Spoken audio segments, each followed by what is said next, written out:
Morning I T Pandharpur आणि सांगोला चॅनलच्या वतीनं आपलं सुरुवातीला स्वागत करतो। या ठिकाणी आपल्याला आज पॉवर टिलर ट्रान्समिशन सिस्टीम याबद्दल माहिती बघायची आहे। परंतु ही जी शक्ती संक्रमण करण्याची जी पद्धत आहे, इंजिनपासून ड्राईव्ह ही चाकापर्यंत कशी पोच केली जाते, त्याचबरोबर ट्रॅक्टरमध्ये असलेला जो रोटरी कल्टिवेटर आहे, आपण त्याला रोटावेटरसुद्धा म्हणतो, तर त्या रोटावेटरपर्यंत शक्ती कोणकोणत्या घटकामार्फत पोच केली जाते याबद्दल आपण माहिती बघणार आहोत। तर या ठिकाणी आपण माहिती पाहूया। तर या ट्रान्समिशन सिस्टीममध्ये प्राथमिक जो घटक असतो, पहिला जो घटक असतो त्याला म्हटलं जातं इंजिन। तर या ठिकाणी हे इंजिन दिलेलं आहे आणि हे इंजिन आडवं बसवलेलं आहे, हॉरिझॉन्टली बसवलेलं आहे। या डिझेल इंजिनमध्ये शक्ती निर्माण झाल्यानंतर ती शक्ती ही काय केली जाते, क्रँकशाफ्ट या इंजिनमध्ये असतो, त्या क्रँकशाफ्टद्वारे फ्लायव्हीलला शक्ती दिली जाते। म्हणजेच या डाव्या बाजूला काय केलेलं असतं, एक मोठं जड चक्र दिलेलं असतं, त्या फ्लायव्हीलवरतीच काय केलेलं असतं, सेंटरला नटबोल्टच्या सहाय्यानं पुली दिलेली असते।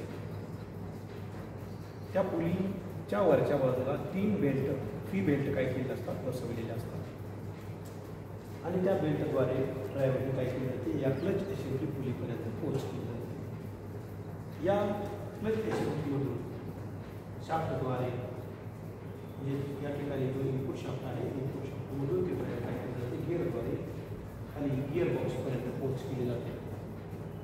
गिअर बॉक्समधून ही ड्राईव्ह काय केली जाते, लो हाय मेन गिअर बॉक्समधून ड्राईव्ह ही लो हाय गिअर बॉक्समध्ये दिली जाते। लो हाय गिअर बॉक्समधून डिफरन्शियलपर्यंत पोच केली जाते आणि डिफरन्शियलमधून ती ड्राईव्ह ही ज्या ट्रॅक्टर सरळ जात असतो त्यावेळेला दोन्ही चाकांना समान शक्ती द्यायचं काम हा डिफरन्शियल करत असतो। तो डिफरन्शियल आहे खाली।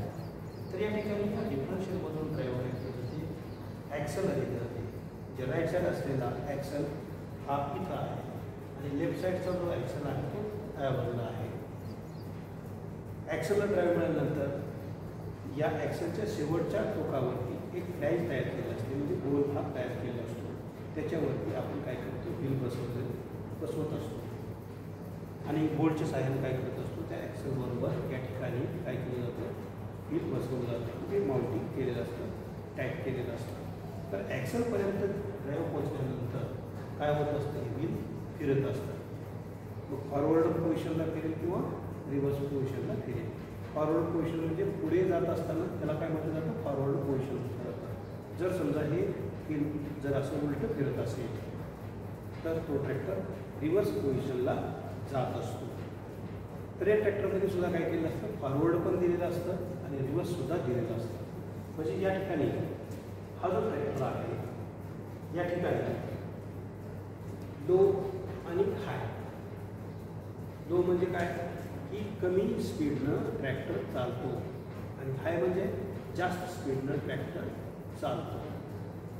तर या ठिकाणी चाकापर्यंत शक्ती ही कशी पोच केली जाते आपण बघितलं। परंतु काय वेळेला कसं आहे, या ठिकाणी आपण या ट्रॅक्टरच्या मागे काय वेळेला सरी रिझर जोडतो, काय वेळेला प्लाऊ जोडतो, म्हणजे नांगरण्याकरता काय करतो, मोल्ड बोर्ड प्लाऊ जोडतो। त्यावेळेला काय करावं लागतं, हा जो पाठीमागचा जो भाग आहे तो काय करावा लागतो, काढावा लागतो। म्हणजे रोटरी असेंब्ली जी आहे, रोटरी कल्टिवेटरची असेंब्ली जी आहे कम्प्लिटली काढावी लागते बाजूला। दुसरा भाग काय करावा लागतो, नांगराचा भाग त्या ठिकाणी, म्हणजे नांगरट आपल्याला करायची असेल, नांगरणी करायची असेल तर त्या ठिकाणी mould board plough, single way plough वापरावा लागतो। तर तो प्लाऊ वापरण्याकरता नियोजन थोडंफार याच्यामध्ये वेगळे येतं। त्यामुळे हा भाग काय करतो, आपण काढतो आणि तिथं प्लाऊ जोडतो। तर प्लाऊला ड्राईव्ह द्यायची गरज नसते, फक्त त्याला काय करावं लागतं, ट्रॅक्टर पुढे चालला की तो काय करत असतो, त्याच्या ट्रॅक्टरच्या मागं येत असतो। परंतु काही वेळेला आपण काय करत असतो, जी माती आहे, सॉईल जी आहे, ती कल्टिवेशनची क्रिया करावी लागते।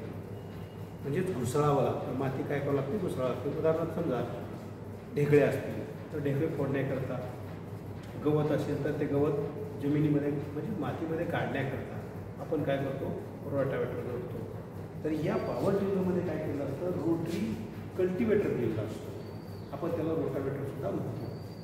तर या ठिकाणी तिथपर्यंतसुद्धा ड्राईव्ह पोच करणं आवश्यक असतं. म्हणजे फील्डपर्यंत जी ड्राईव्ह दिलेली आहे ती तर देणं आवश्यकच आहे. का? कारण ट्रॅक्टर पुढं जावा लागतो. त्याचबरोबर या ठिकाणी जो रोटरी कल्टिवेटर दिलेला आहे त्याच्यामध्ये सुद्धा ड्राईव्ह द्यावी लागते. कारण त्याच्यामध्ये ब्लेड दिलेले असतात, राईट साईड ब्लेड असतात आणि लेफ्ट साईड ब्लेड असतात. तर ते काय होत असतं, तो रोटरी शाफ्ट फिरत असतो आणि त्याच्यावरती ब्लेड काय होत असतात, फिरत असतात. आणि त्या ब्लेडमुळं काय होतं, ढेकळं असतील, त्याचबरोबर गवत असेल, ते काय केलं जातं, सगळं फोडलं जातं, तोडलं जातं आणि त्या मातीमध्ये काय केलं जातं, घुसळण्याची क्रिया केली जाते. तर या ठिकाणी घुसळण्याची क्रिया व्हायची म्हटल्यानंतर रोटरी कल्टिवेटर या भागापर्यंत ड्राईव्ह पोच करण्याकरता कुठून कुठं शक्ती ही द्यावी लागते हे या ठिकाणी आपण बघूया. जशा प्रकारे या ठिकाणी फील्डपर्यंत ड्राईव्ह पोच केली हे आपल्याला लक्षात आलं. तर ही वेगळ्या पद्धतीनं अजून काय करावं लागतं, या ठिकाणी त्या रोटरी कल्टिवेटरला ड्राईव्ह द्यावी लागते. तर तो काय होतो, फिरतो. म्हणजे रोटरी कल्टिवेटरला ड्राईव्ह द्यायची किंवा नाही हे सुद्धा या ठिकाणी काय केलं असतं, लिव्हर दिलेलं असतं.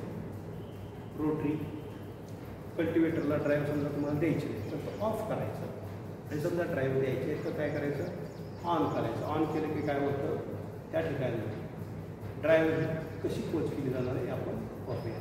तर या ठिकाणी तुम्ही काय केली, रोटरी टिलर कल्टिवेटरची जी लिव्हर आहे ती काय केली, शिफ्ट केली. म्हणजे ऑन पोझिशनला शिफ्ट केली.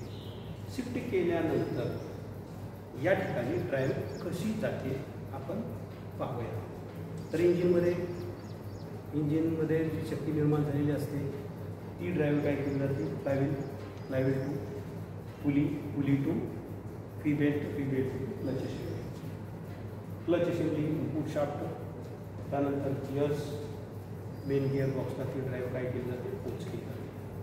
तर मेन गिअरबॉक्समध्ये गिअर दिलेला असतो, त्या गिअरद्वारे ड्राईव्ह काय केली जाते, या ठिकाणी असलेला जो रोटरी कल्टिवेटरसाठी एक स्पेशली गिअर दिलेला असतो त्या गिअरवर काय होतो, मेन गिअरबॉक्समधील गिअर शिफ्ट केला जातो. शिफ्ट केल्यानंतर काय होतं, मेन गिअरबॉक्समध्ये असलेल्या गिअरद्वारे ड्राईव्ह रोटरी टिलर कल्टिवेटरला त्या गिअरला ड्राईव्ह दिली जाते. ड्राईव्ह दिल्यानंतर उजव्या बाजूला या ठिकाणी काय केलं असतं, बघा डाव्या बाजूला ड्राईव्ह दिली जात नाही, डाव्या बाजूला ड्राईव्ह दिली जात नाही. तर उजव्या बाजूला काय केलेलं आहे, केसिंग दिलेलं आहे, त्याच्या आतमध्ये शाफ्ट दिलेला आहे. तर इथं आतमध्ये गिअर, नंतर शाफ्ट, आतमध्ये असलेला शाफ्ट, त्या शाफ्टकडून ड्राईव्ह इथं परत गिअर असतो, म्हणजे प्रकारचं स्प्रॉकेट असतं. या उजव्या बाजूला काय केलं असतं, या केसिंगमध्ये या चेन स्प्रॉकेट असतं, म्हणजेच दाटेरी चक्र या ठिकाणी दिलं असतं. आतमध्ये गिअर असतो आणि इथं काय केलं असतं, चक्र जसं आपलं टू व्हीलरमध्ये काय केलं असतं, पुढील बाजूचे छोटं स्प्रॉकेट असतं किंवा सायकलला असतं बघा मोठं, आणि मागच्या बाजूला लहान असतं सायकलमध्ये. आणि मोटरसायकलमध्ये काय केलं असतं, पुढील बाजू इंजिनच्या लगत काय केलं असतं, गिअरबॉक्स लगत एक स्प्रॉकेट दिलेलं असतं आणि त्याच्यावरती चेन बसवलेली असते. तशाच पद्धतीने या ठिकाणी एक स्प्रॉकेट दिलेलं असतं किंवा गिअरसुद्धा काही कंपन्या देतात. परंतु त्याच्यावरती काय केलं असतं, 3 ठिकाणी स्प्रॉकेटचं नियोजन केलं असतं. म्हणजे दातेरी भाग या ठिकाणी काय केलं असतो, गिअर बनवलेला असतं, त्याच्यावरती काय केलं ते चेन बसवली जातं. तर सिंगल चेन या ठिकाणी बसवली जात नाही, डबल किंवा ट्रिपल. म्हणजे रोलर त्याच्यामध्ये काय एकाच लाईनला किती असतील, 2 किंवा 3 असतील. तर लोड जर कमी असेल तर 2 देतात आणि लोड जर जास्त असेल तर 3 पण रोलर एका लाईनला काय करतात, देतात. म्हणजे 3 रो टाईप आणि 2 रो टाईप, म्हणजे 2 वळीमध्ये असलेली चेन या ठिकाणी काय करतात, वापरतात. एक असेल तर सिंगल लाईन झाली, 2 असतील तर 2 झाल्या आणि 3 लाईन जर असतील तर 3 रोलर टाईप चेन झाली. तर या ठिकाणी चेन इथं बसवली जाते, ती चेन काय केली जाते, परत त्या गिअरवर बसवली जाते.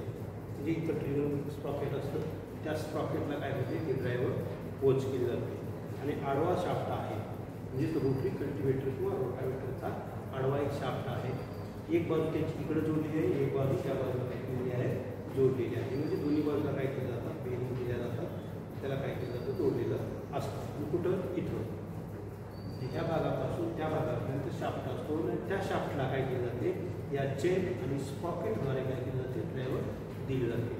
तर त्या शाफ्टवरती काय केलं असतं राईट साईड ब्लेड आणि लेफ्ट साईड ब्लेड असे ब्लेड बसवलेलं असतात. बसवलेलं असल्या कारणानं त्याला ड्राईव्ह मिळाल्या कारणानं काय होतं ते जमिनीमध्ये घुसतं आणि जमिनीमध्ये माती काय करतं काढतो किंवा ढेकळे फोडतो. तर अशा प्रकारे या ठिकाणी रोटरी कल्टिवेटरपर्यंत काय केलं जाते ड्राईव्हने पोच केली जाते. तर याला आपण रोटावेटरसुद्धा काढायला म्हणतो, परंतु या पॉवर टिलर कंपनीच्या भाषेमध्ये याला काय म्हटलं जातं रोटरी कल्टिवेटर असं म्हटलं जातं. तर रोटरी कल्टिवेटरपर्यंत ड्राईव्ह कशी पोच केली जाते त्याचबरोबर व्हीलपर्यंत म्हणजे ड्राईव्ह व्हीलपर्यंत ड्राईव्ह ही कशी पोच केली जाते, कोणत्या मार्गे ती शक्ती पाठवली जाते, याच्यामध्ये कोणते घटक असतात याबद्दल आपण माहिती बघितली. त्याचबरोबर काही वेळेला काय होतं हा ट्रॅक्टर चालवत असताना समजा रोटरी कल्टिवेटर तुम्ही चालवत आहात तर अपघात वगैरे होऊ नये याकरता किंवा आतमध्ये एखादं दगड समजा आहे तो तर दगड चालकाला लागू नये याकरता या ठिकाणी काय केलं असतं हे रोटरी कल्टिवेटर सेफ्टी गार्ड दिलेलं असतं. तर हे सेफ्टी गार्ड या ठिकाणी दिलेलं आहे. तसंच पाठीमागच्या बाजूला सुद्धा माती किंवा दगड लागू नये याकरता मागच्या बाजूला रबर पॅडसुद्धा जाड असं रबर पॅड दिलेलं आहे किंवा लेदरचं पॅडसुद्धा या ठिकाणी दिलेलं असतं. तर या ठिकाणी रोटरी कल्टिवेटर चालवत असताना चालकांना काळजीपूर्वक ड्रायव्हिंग करायची असते. त्याचबरोबर जे टेल व्हील आहे या ठिकाणी याला काय म्हटलं जातं टेल व्हील या ठिकाणी दिलेलं आहे. काय केलं असतं पाय ठेवण्याकरता नियोजन केलेलं असतं. तर ज्यावेळेला आपण टर्न मारत असतो वळण घेत असतो त्यावेळेला चुकून पाय आतमध्ये घुसरून जाऊ नये ही सुद्धा काळजी या ठिकाणी आपल्याला घ्यावी लागते. अशा प्रकारे या ठिकाणी आपण transmission system of power tiller म्हणजेच रोड व्हील किंवा ड्राईव्ह व्हीलपर्यंत शक्ती कशी पोच केली जाते आणि रोटरी कल्टिवेटरपर्यंत शक्ती कशी पोच केली जाते हे आपण पाहिलं. त्याचनंतर या पॉवर टिलरवरती आपण STB सुद्धा जोडू शकतो.